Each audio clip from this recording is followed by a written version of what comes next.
Imaginez un instant un univers parallèle. Un monde où, au lieu d'entendre Good morning, How are you today, vous entendriez Bonjour, comment allez-vous ce matin, prononcé avec un accent américain tellement fort qu'il ferait fondre les voyelles.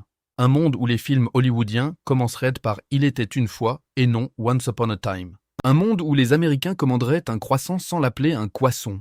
Un monde où la langue internationale ne serait pas l'anglais, mais le français. Cela semble fou, presque improbable. Et pourtant, cette question mérite d'être posée sérieusement. Si Lafayette et la France n'avaient pas vendu une énorme partie du territoire américain, est-ce que les États-Unis parleraient en français aujourd'hui? Et là, attention, nous allons plonger dans l'histoire, dans la politique, dans des décisions incroyables, dans des négociations, dans du génie militaire et dans un soupçon de what if historique. Installez-vous confortablement, abonnez-vous à la chaîne La Langue Française, activez la cloche, parce que ce que vous allez entendre pourrait bien vous faire regarder la carte du monde d'un tout autre œil. Pour commencer, remettons les choses en place. Oui, Lafayette a joué un rôle immense dans l'histoire américaine. Oui, la France a soutenu les États-Unis dans leur indépendance. Mais ce n'est pas Lafayette qui a vendu une partie des États-Unis. Ce serait injuste de lui mettre ça sur le dos, déjà qu'il avait assez de responsabilités comme ça.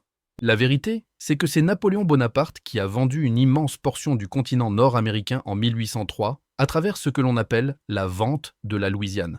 Attention, pas la Louisiane actuelle. Non, Napoléon a vendu un territoire gigantesque qui s'étendait du golfe du Mexique jusqu'au Canada et du Mississippi jusqu'aux montagnes rocheuses. 18 États américains actuels sont partiellement ou entièrement compris dans cette ancienne Louisiane française.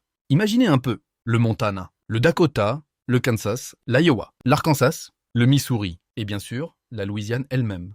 Tout cela aurait pu rester français.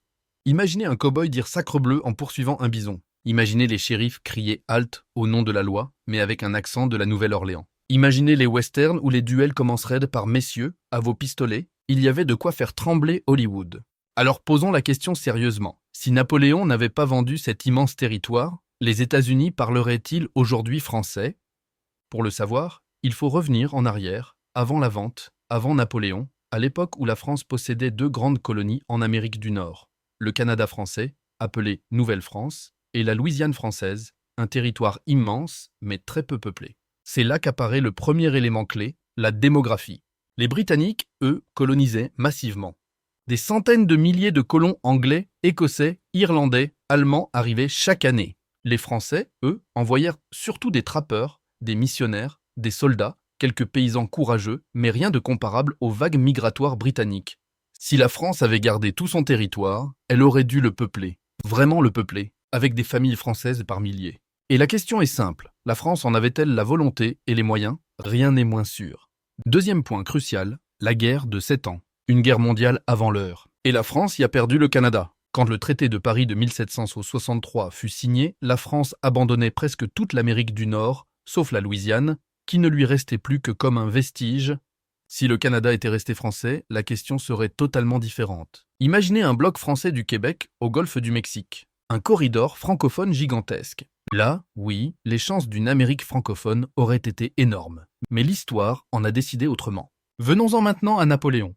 L'homme avait besoin d'argent pour financer ses guerres européennes, besoin d'argent pour ses campagnes, besoin d'argent pour sa revanche contre les Anglais. Et pour couronner le tout, la Louisiane était presque impossible à défendre. Les Britanniques avaient la plus grande flotte du monde. Les Américains montaient en puissance. Et un territoire aussi immense, aussi vide, aussi loin, c'était comme posséder un château en Espagne, mais sans avion, sans bateau moderne et sans tranquillité. Napoléon a donc vendu la Louisiane. 15 millions de dollars, une broutille, une affaire du siècle. Et surtout, le coup de départ pour l'expansion territoriale américaine.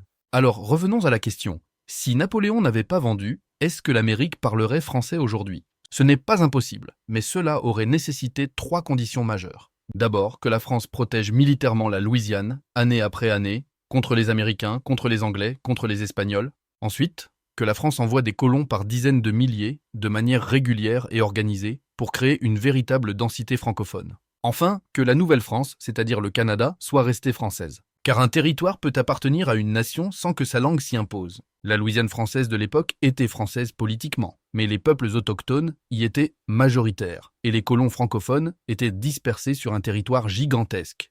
Mais voici maintenant la partie la plus savoureuse. Même si l'Amérique n'avait pas parlé français, elle aurait été profondément francophone dans ses élites. Car dès l'indépendance, les fondateurs américains avaient une admiration incroyable pour la France.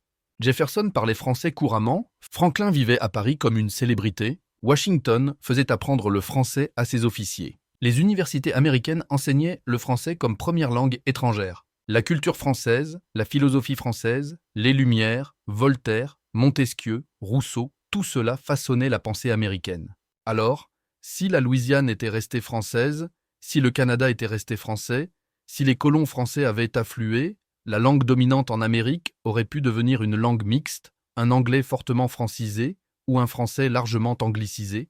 Et nous aurions peut-être aujourd'hui un monde où l'expression la plus connue ne serait pas « OK, mais d'accord », où le slogan le plus célèbre ne serait pas « Just do it, mais vas-y, fais-le », et où les séries Netflix auraient toutes un petit accent du Mississippi mêlé à un soupçon de Normandie. En réalité, l'histoire aurait pu basculer. Pas par magie, pas par romantisme, mais par quelques décisions cruciales. Napoléon aurait pu garder la Louisiane. La France aurait pu coloniser.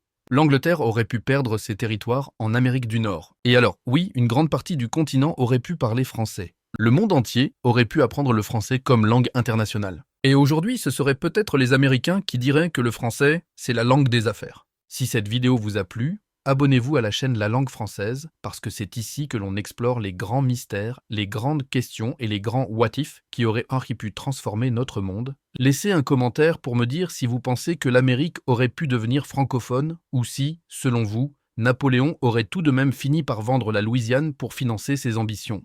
Merci d'avoir regardé, et à très bientôt pour une nouvelle plongée passionnante dans l'histoire de notre langue.